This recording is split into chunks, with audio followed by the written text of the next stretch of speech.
Christopher, welcome to the Week in Advance. How are you doing? I'm doing great. How are you, David? It's definitely a new, fresh, vibrant feeling. We've got that progression of the sun into Pisces, and it seems like things are starting to feel very Piscean, very watery, and kind of comfortable all of a sudden. Yeah, I really feel the Pisces vibe coming in. It's just all about letting go and really just flowing nice. And especially, we're seeing the nodes come at the cusps of this Scorpio Libra energy and bounce in and out.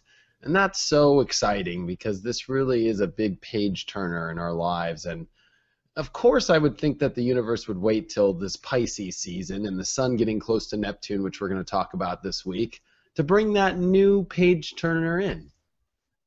Yeah, I think the nodal activity is definitely going to have a strong imprint on people's attitudes. I think it's going to affect our culture with the masses, and it's going to, I think, lighten everybody up. I think the Scorpio-Taurus polarity, this axis we've been dealing with for the last couple of years, has just become so intense with this karmic undertow, all of these different energies that were built up over who knows how many incarnations and moon cycles, etc. It's finally ready to flip into an air-fire vibration now, and I think that's going to definitely lighten everybody's mood.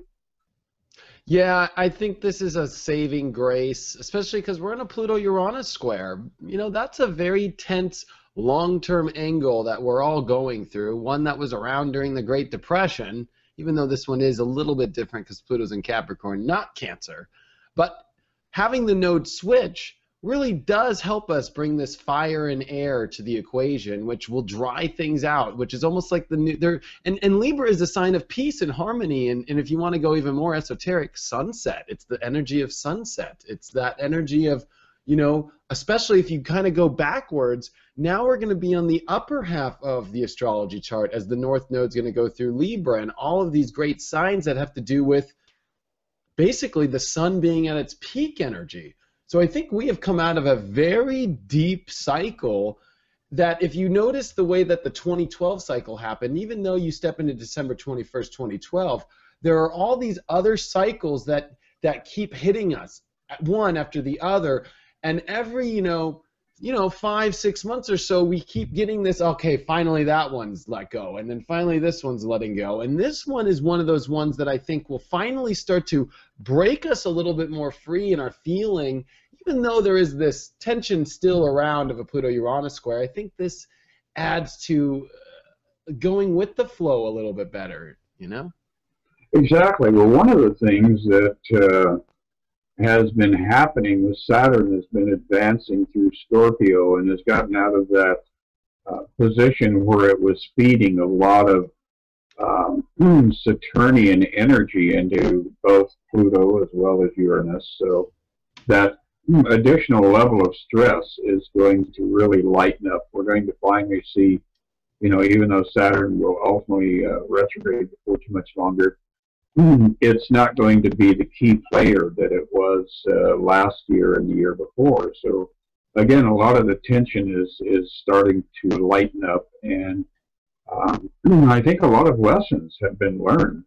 You know, as we're starting out this week, we have the 21st here, Friday. We have that Moon-Saturn conjunction going on. The Moon is moving across Saturn and kind of pulling away from that melancholy, that darkness, the dark night of the soul energy. As the Moon progresses into Sagittarius and then catches up with Pluto, I think we're going to see a much airier and a much more adaptable kind of energy start to spread out. Because Saturn really is very rigid in a lot of its interactions in the charts. So we're going to see that rigidity start to really diminish. Yeah, I'm excited for us to get through this tail end of the week into this weekend, because it really is leading towards that Sun-Neptune conjunction that happens in Pisces. And the moon getting out of Scorpio and crossing over Saturn will be kind of like a nice release, I feel, at the end as we step into that Friday evening and into the weekend, where the moon comes into Sagittarius and starts to make its three-quarter square, and it's going to be a powerful one because the sun will be next to Neptune, the moon there in Sagittarius. I'll be honest, it can be a little bit lost, but I think it's a good energy. I think there's a lot to observe. I think there's a lot of places to explore in our fantasies, in our conscious realms, and try to be aware of maybe unconscious self, issues we might be having. This is really one of those weekends where the energy is intense, it's powerful, but at the same time it's subtle because it's within yourself, it's deep within yourself, and it's I think there's a message coming from the other side for us all this weekend, a lesson too. No, absolutely. One of the things that I have noticed is that this previous week I had mentioned that activity of Mercury being retrograde and the sun advancing forward, and the two of them connecting in what I call a combust. And it seemed like this Mercury retrograde had been somewhat benign until we had that actual activity. So when you have a planet going backwards and the sun moving forward, it isn't like a gentle passage. It's almost like a collision in some ways. And that combust released a lot of energy. A lot of people had meltdowns with technology. Their computer went crazy, things like that. Other people had real communication issues. And it was feeding into that Piscean energy because the sun was headed, in the direction of number one, Pisces, number two, nailing Neptune. So as we see the after effects of this activity, this interaction between Mercury, the sun, and how the sun has left an imprint and has pulled energy into that mercurial area, now we're going to see things finally slow down. And Mercury is going to get ready to go direct before too much longer, thank God. And we're going to see the sun position itself first on that region of Neptune in Pisces, and it'll be coming up and gently reaching out toward Chiron as we have the sun-moon conjunction on the horizon. I think you put it excellent. This Mercury retrograde is going to be a big signal to what's happening because we have a new moon at the end of next week on the 28th of February, the end of the month. And this is going to be a very powerful week that comes after that, with Mercury going direct and all these other things that we could talk about. But really, I think it's important for us to focus on what this is about, which I think this is a very big pausing moment in our lives of rearranging, of becoming aware, especially Sun on Neptune this weekend that comes up. There's things to try and consciously connect with deep inside of ourselves. And a Mercury starting to pause in Aquarius, especially as it it squares Saturn still. There's these things that I think we need to uncover still that are deep, because there's this huge launching pad coming in a week. And I think that it's so important for us to get, everything prepared. It's almost like a week of packing before the trip, packing your awareness, packing what's going on deep inside of yourself, packing your epiphanies too. Like, what are these great ideas you have? And are they in alignment with maybe the path you want to take in your life? This is also going to be one of the last weeks that Venus is going to be in Capricorn. Venus is going to start picking up its speed here, and it's going to dart out of Capricorn that first week of March. So there's been so many things to look at in what we're valuing in relationships, and I think this has been kind of a weird period we've gone through as the beginning of the year, but the spring is around the corner, or the fall for those that are on the other side. We don't forget about you. And so there's a big shift that's coming, and I think that this is a week to really prep for a lot of these big things that are coming our way. Yeah, this is definitely a period to have that greater vision and to look at what the equinox is going to be holding for all of us, whether it's the autumnal or the spring equinox. The other thing that I am looking at is the activity of Mars in Libra, because Mars is coming up to that stationary position as it gets ready to experience its retrograde. And it's going to be kind of interesting watching how Venus is accelerating, as you said, into Aquarius. And then we're going to ultimately, as Mars starts going backwards, we're going to have a Venus-Mars interaction in a couple of weeks here that could be a pivotal point in a lot of relationships, because all of a sudden, a lot of the blocked energy that Venus was experiencing when it was retrograde is going to be released, and now the Mars, the masculine side, is going to have to do some internal work and look for its blockages. So again, we've got this kind of an interesting buildup of energy that's opening doors for us and causing us to look within ourselves and discover the Venus region of our own consciousness, the Mars region of our own consciousness, and really, really refine those areas of how we're expressing life and how we're interacting with people around us. Yeah, and this has to do with people around us, Mars and Libra, and how our connections in our life, and Venus coming out of a big, shadow retrograde. Once Venus hits 28 degrees, we can finally say we're out of that stuff, and that's still a week away. So I think there's so much this week that has to do with decisions in our life, that has to do with arranging for the right moves. There's a lot of actions to take. And it's really about action. That North Node, as it's coming into Libra, is already making a conjunction to Mars. So this really signals that the universe, I would say, is saying, hey, pay attention to this. And this is the diplomatic part of ourselves. Even though Mars is not in a warrior state in Libra, we still have to learn to take action, and whether it's a diplomatic way. And I think it's important for us to look at what are the situations that we can take action with. There's things to move forward in, and they can bring us lots of peace and inner balance. And I think the message of what we're going to see here throughout a lot of this year is going to be finding that inner peace, finding that inner balance.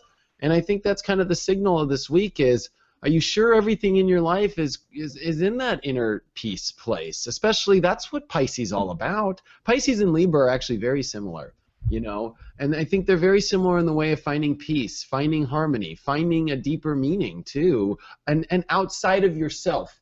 We're in a realm now where, especially with the South Node coming in Aries, and especially if you just look around at everything, I think it's important for us to connect to our true selves, an inner meaning of self, a higher calling to yourself, and to find, how you can relate with different groups, different people, and how do you connect with the collective conscious, because really that's what Pisces is about. And to have Neptune here is really bringing together that collective conscious in a very big and powerful way.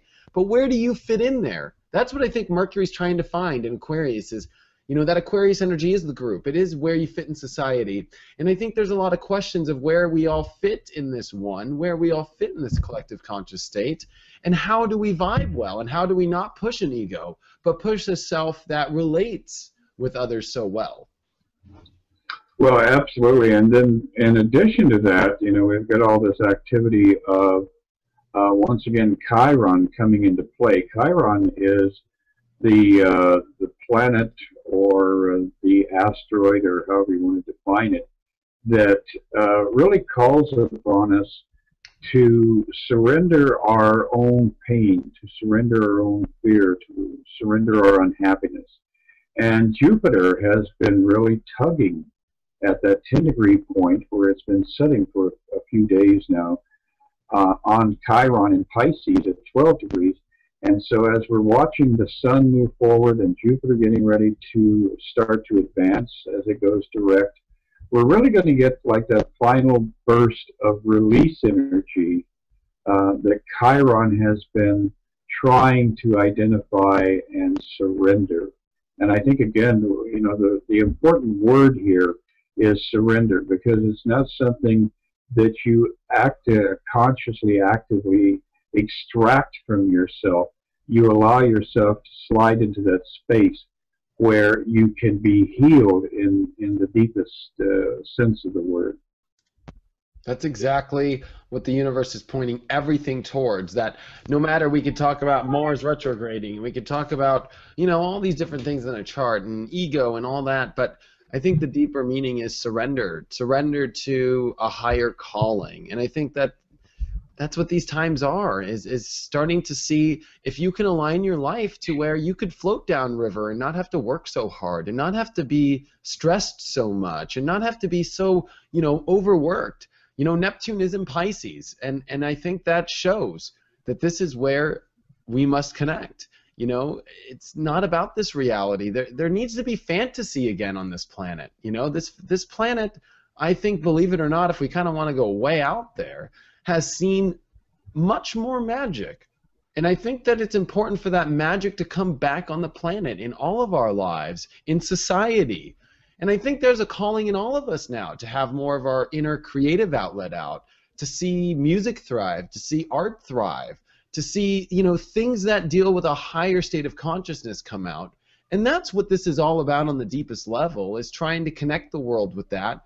And I think that's a big reminder this week. And when you're preparing for where to take your life, that you pick a road that maybe might not give you so much control as the way you think control is, but putting the control seat with the universe in command and letting yourself accept that and surrender to that, and realize that the reason why you want the universe driving is so that you can be playing in the back. So you don't have to be doing the work driving everywhere. Well, that's definitely a big part of it. And there's also the expanded awareness as we tap into the universe. You really don't know what the bigger picture is. You're down here in your little Aries zone of, the ego-based perception of reality around you. And in reality, the true part of you, your true nature, which unfortunately is hidden from us, that part of the subconscious realm, is fully aware of where everybody is positioned and where all the balls on the table are, as far as like this magical pool game that's going on, and is aware of the consequence. If you hit, the 8 ball with the cue ball, it's going to go over and hit the 6 ball, and then that's going to hit the 12 ball, and so there is this huge dynamic that if we allow our higher self, our deeper self, more control, it is orchestrating this entire process. And then we're not pushing ourselves forward in a way where we're creating chaos, where we're just running across the pool table, bouncing off of everything. And I think that's really one of the most important lessons of Neptune in Pisces, is to bring us into the awareness that the more we allow the deeper part of ourselves to sustain control over our lives, the more we're able to act spontaneously in the moment and have fun with every moment of our existence.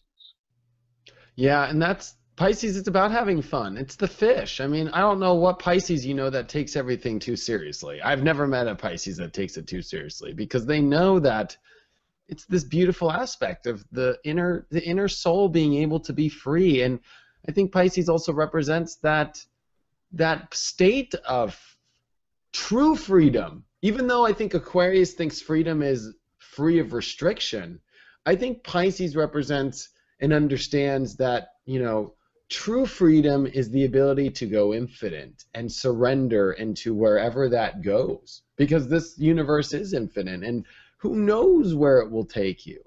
And I think that, we try to intellectually figure that out with Aquarius, but I think the whole message is you don't maybe know exactly where that goes. You can have your signs, and it's an emotional knowing that I think in our lives that we need to go more with this emotional knowing. And that's what Jupiter in Cancer is about. And that's what Neptune in Pisces is about. And that's what Saturn in Scorpio is about. This is the grand trine of learning to go where who knows where to go but your own emotions. It might not logically make sense, but it will spiritually make sense. But I think once you get on that road, it then does start to make logical sense, if you see how that kind of picks up.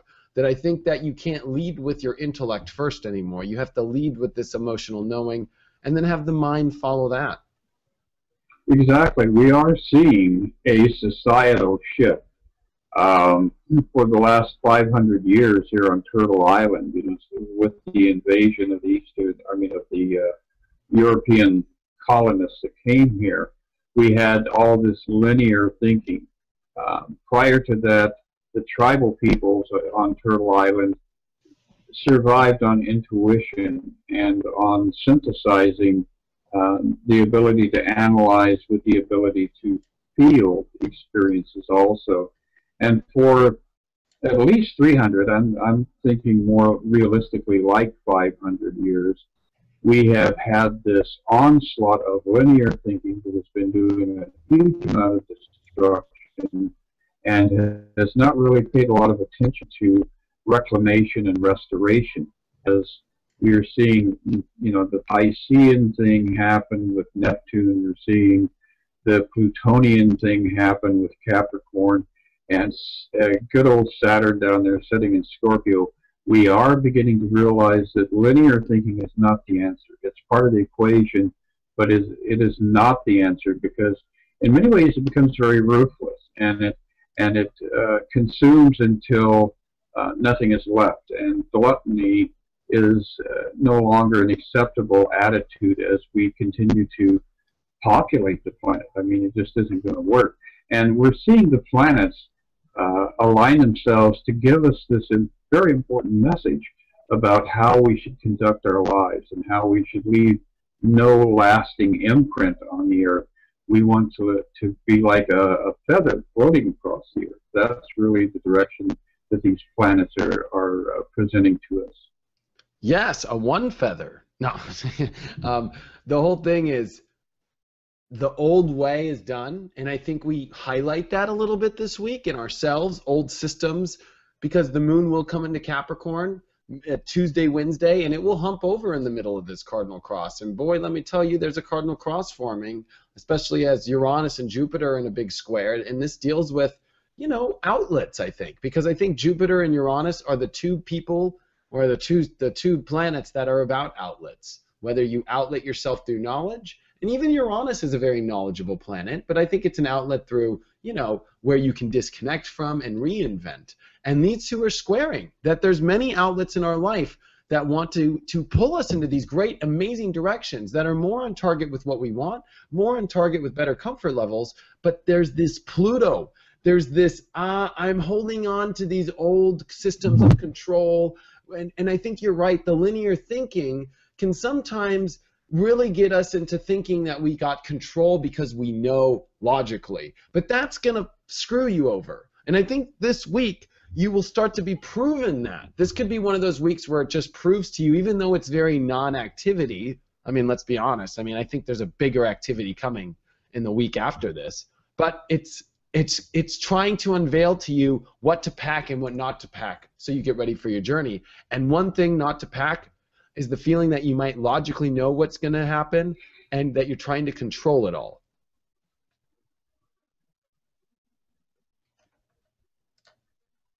Right. And there's also that lag that we've got, that positioning of the moon moving into those final degrees before it does actually go new. It renews itself in Pisces. And so during the dark of the moon, a lot of the shell that we build up over the months or over the years has a potential to crystallize, and we're able to break out of that shell. And I think we're because of the proximity to Neptune during this renewal of the moon, we really can get rid of the old shells that we've been struggling with for a long, long time. Yeah, and this is a dark moon in Aquarius, which will hump over Mercury retrograde. I don't even think we planned on talking about this thinking so much, but I think it is part of the process that in order for us to step into this new moon into Pisces that happens on Friday, which will be trining Jupiter, because as this week is happening, the Sun and Jupiter are starting to get along real nice. And I think that this is about the big explosion of really opening up a powerful door in our lives. But as it has this dark moon in Aquarius over Mercury retrograde, It's interesting that the moon and Mercury retrograde will meet before Mercury does go direct. And that really shows that emotionally there's a lot to process, but more importantly that there's this weird angle, because I think that Mercury retrograde in Aquarius stationary with a dark moon in, Aquarius on top really signifies this really weird look at ourselves in the darkness that we can purge, that we could let go of, that we could let go of in our heads, that our minds or our doubts can let go of, and we can have a big aha. I think that there's an aha right on Thursday, right before we step into this, so we can step forward. Or, in some cases, for some people, like you have preached for many years, Mr. Onefeather, that people can really, you can see where they're at on that dark of the moon. Some people try and push really hard on a dark of the moon, and that just shows they're not really on target spiritually. They're not paying attention to the signs. And so I think in yourself, if you see yourself this week trying to push something forward, look at yourself in the mirror and go, you know what? Let me just see where this goes and wait till the end of this week. And trust, maybe trust Onefeather and I, or trust this process, because you might not want to trust it. Your mind might think, nope, I should have done this, or I should have done that, or maybe I should do this. But trust this process. Allow it all to just fall into place, because by this Friday and stepping into the week after this Friday, that first week, and of course it is Onefeather's birthday coming up, I might remind everybody, but it is one of the most amazing weeks in astrology I've ever seen in my life. And I'll put every bit of my stamp and approval on that. Well, thank you, David. Yes, it's another millennium for Onefeather here, but I do think that this is a very powerful first day of March. It's going to be, I've always thought of, my birthday as being March 1st, and I've always associated that with getting the hell out of Egypt, marching into the Red Sea, crossing the great distance and parting the waters. And I think that we're all going to get kind of a taste of that as we do see all these planets align right around Neptune on the first day of March. And so during this dark of the moon, we do want to spend a certain amount of time in a personal retreat. And that doesn't mean you have to, pay a gazillion dollars to go up on top of a mountain and hang out with a Swami or something. But, give yourself a 10 or 12 hour period, if you can, to just do some reflection, some contemplation, because we are going to be seeing a significant launch in new directions with the first day of March this year. So great fun and wonderful rejuvenation energy coming up for this. Yeah, and it's exciting. And Saturn's basically stopping. It's going stationary this week because it goes retrograde on basically the 2nd, that next weekend. Then we're going to have Venus come out of Capricorn and go into Aquarius. We're going to have that Mercury going direct. We're going to have a new moon in Pisces with Jupiter trining. We're also going to have Jupiter come out of its retrograde and go direct. So, and then we have Mars goes retrograde. So every lever is being pulled, and everything is being shifted, and everything is being changed. And so if you're really trying to push something so hard for this week that we're talking about, the week before we come into March, I would look at yourself in the mirror and look at and see if you're really truly aligned with following the flow, or if you're trying to show the universe that you know what's best. And I would question that. Absolutely. I would actually immediately alter that, because the universe does have momentum, and when you impact with that momentum, it can become somewhat dire. There's the old Chinese saying that you can never make the grass grow by tugging at it. You just have to be patient and allow it to come up at its own pace. So, shall we take a look at a couple of cards? Yeah, and I just want to say one thing about the Chinese, the rice fields they do, same thing. Have you ever seen how they do those rice fields? I mean, it's no laughing matter. It takes a long time, and it's amazing. I think the Chinese proverbs that you bring up and their ability to really translate, like things like Confucius too. I mean, the beautiful aspect of nature and the allowing of the process to happen. Yes, being in that state of flow. That is the most important gift you can give yourself, because number one, you're going to relieve all your stress. Number two, you're going to find that the river will take you to where you want to be. And number three, you're going to enjoy the scenery along the way. So what could be more optimal than that? Yeah, because what's opposite of Pisces? Virgo, which is it could become a very worry-esque sign in the reality. And so we're opposite of that now. Yeah, that's very true. Well,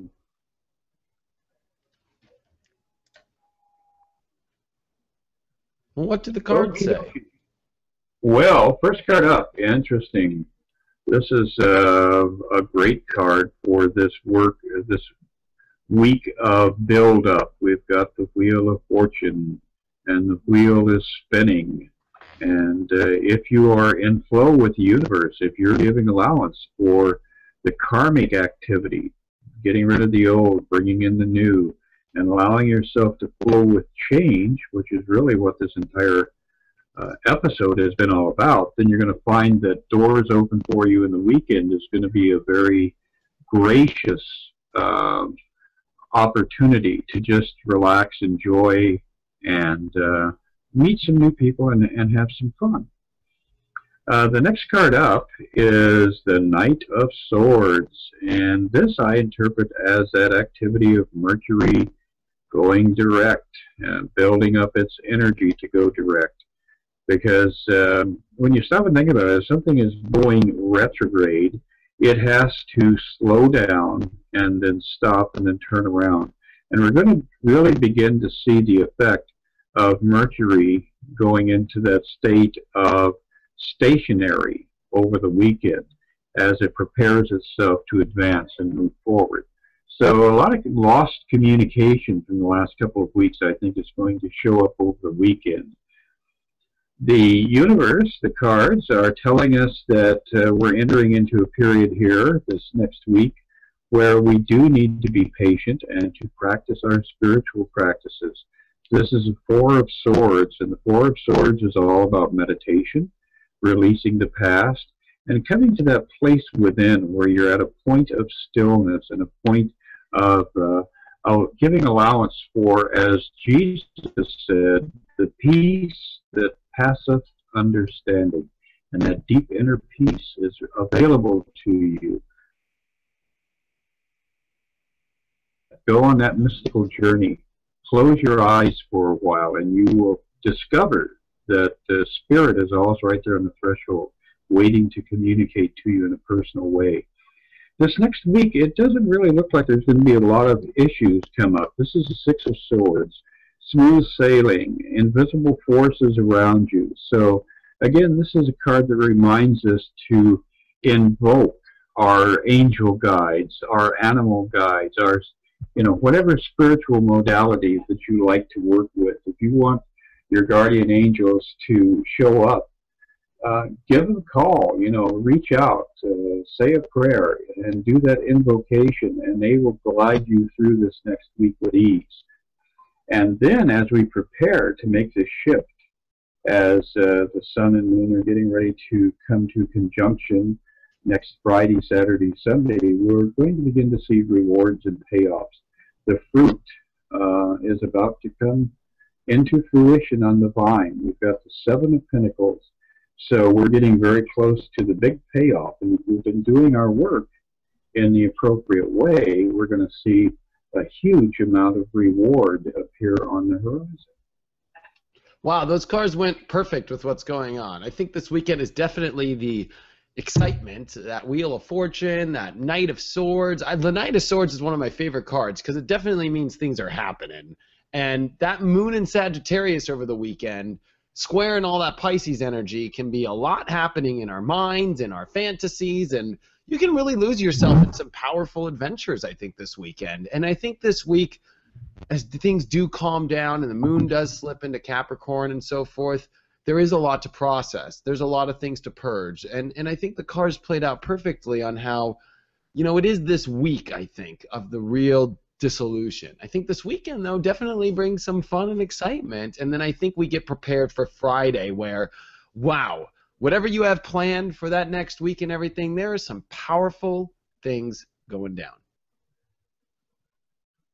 And I think that's really cool. You know, I'm overwhelmed with what's going to happen on this horizon here. And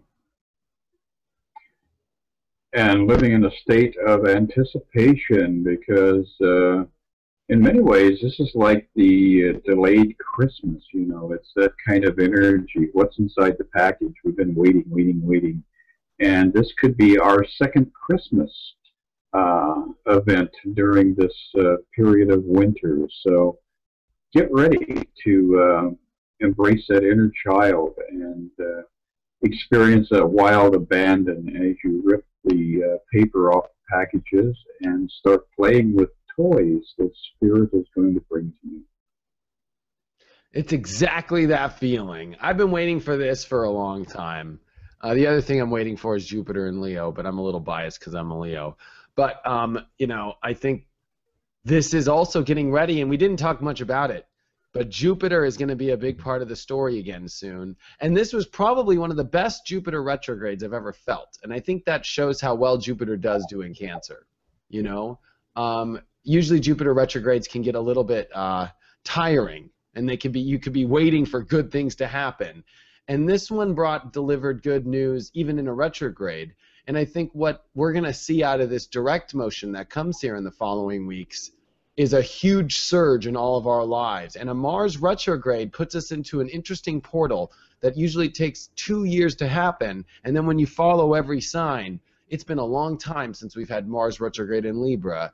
And that's always something exciting to see what will happen there. Oh, yeah, it definitely is.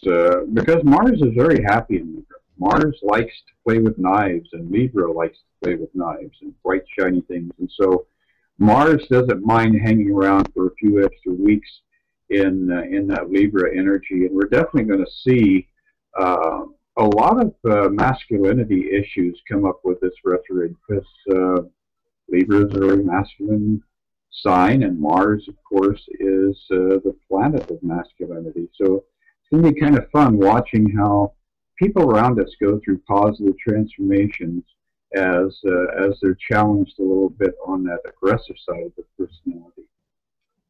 Yeah, I think you're right. And I think also feminine energy is about to take off because it's been stuck in Capricorn for 3 months and did a retrograde. And it coming to an Aquarius, I think the ladies are about to see them come out of jail. We're going to see the feminine energy really take off, and I think the ladies are going to be really excited. Yes, and good old Jupiter down there is going to be expanding it in all directions. So yes, it's going to be an exciting spring. You know, the tail end of winter and the advent of spring is going to be very exciting for sure.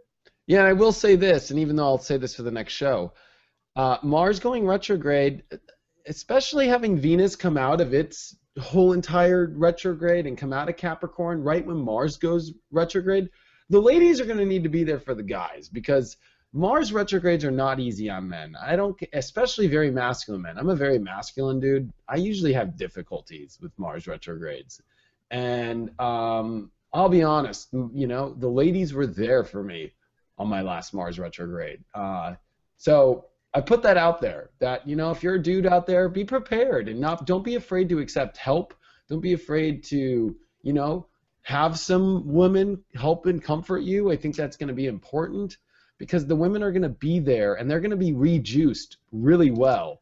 It's the men now that need to rejuice their batteries with the Mars retrograde, and the men got to look at it like that. You just can't keep going to war and playing video games all day and doing all these things. You're going to have to take a break, you know. So. And yes, so either that or you're going to get broken, one of the two. Yes. Well, David. Yeah, I guess I'll see you next week for the big week and getting ready for your birthday weekend. Oh, absolutely. We're going to have a rock and roll show and rock and roll weekend. So I appreciate the camaraderie and all the good chats we've had, and I'll be seeing you in 7 days. All right, buddy. Yeah, I will see you then. Take care. Bye.